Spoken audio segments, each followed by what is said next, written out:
নমস্কার বন্ধুরা, আবার চলে এসেছি দুই দিদি রান্নাঘরে। রান্না বলতে একটা বড়ার রেসিপি করব। তো এটা হলো গিমা পাতা, গিমা শাক। তো গিমা শাকের বড়া করব। এটাকে ধুয়ে বেছে রেখেছি সুন্দর করে। তো ওটার জন্য চাল আর ডাল বেটে নিয়েছি, মটর ডাল আর আতপ চাল, আর একটু বেসন লাগবে। আর লাগবে বড়াটার মধ্যে যা যা লাগবে উপকরণ, একটু কালো জিরা,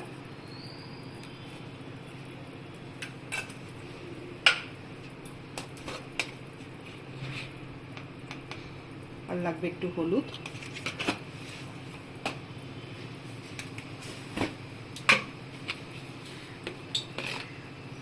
একটু নুন,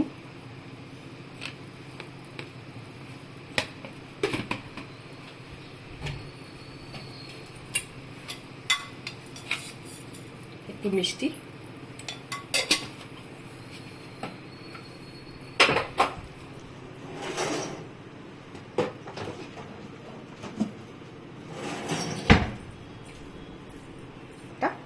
কাঁচা লঙ্কা কুচি করে কেটে দিব।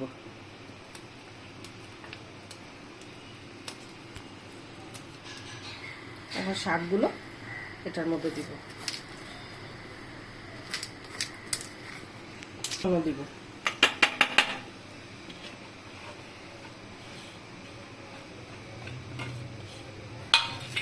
এবার ভালো করে চটকে মাখবো। এই যে মাখা হয়ে গেছে। একটা জিনিস শুধু দেখাইনি, 1 চামচ পোস্ত দিয়েছি এটার মধ্যে। সুন্দর করে মাখাটা এইভাবেই মাখতে হবে। তো এখন তেল গরম হয়ে গেছে, আমি বড়াগুলো ছাড়বো এক এক করে। তেল দিয়ে পুরো ধোচ্ছে।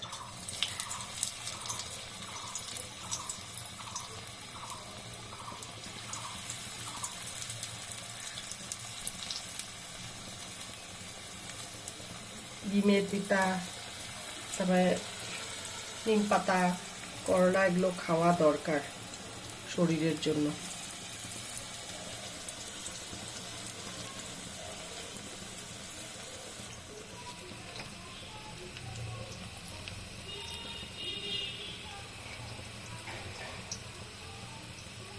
সব বড়াগুলো দিয়ে দিলাম তেলের মধ্যে। এক পিঠ বড়াগুলো উল্টে দিয়েছি। এখন এক পিঠ হয়ে গেছে, হাফ হয়েছে, আর ওই পিঠটা হোক, তারপর আবার উল্টাবো। একবারে করতে গেলে তো, দেখাতে গেলে তো পুড়ে যাবে না। তো যার জন্য গ্যাসটার আঁচটা কমিয়ে দিয়ে এটা ধীরে ধীরে ধীরে ধীরে বড়াটা ভাজছি। বড়া খুব ধৈর্য সহকারে ভাজতে লাগে, তাহলে বড়া ভাজা সবকিছুই টেস্ট হয়, স্বাদ আলাদাই হয়। সব বড়াগুলো আমার ভাজা হয়ে গেছে। এখন আমি এক এক করে তুলে দিব।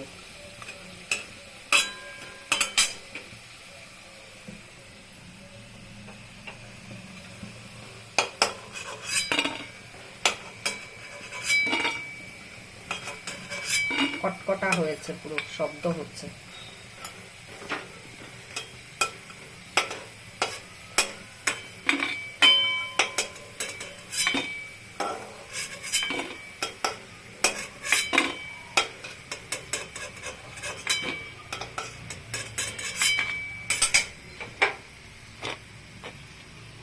এই যে আমার ডিমের পাতার বড়ার রেসিপি কমপ্লিট।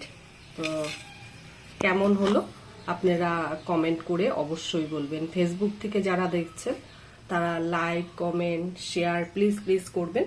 আর ইউটিউব থেকে যারা দেখছেন তারা হলো গিয়ে চ্যানেলটাকে সাবস্ক্রাইব করবেন।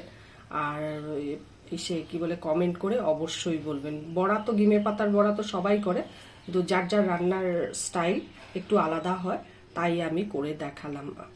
তো কেমন লাগলো অবশ্যই কমেন্ট করে বলবেন। দেখেন কতটা মুচমুচে হয়েছে।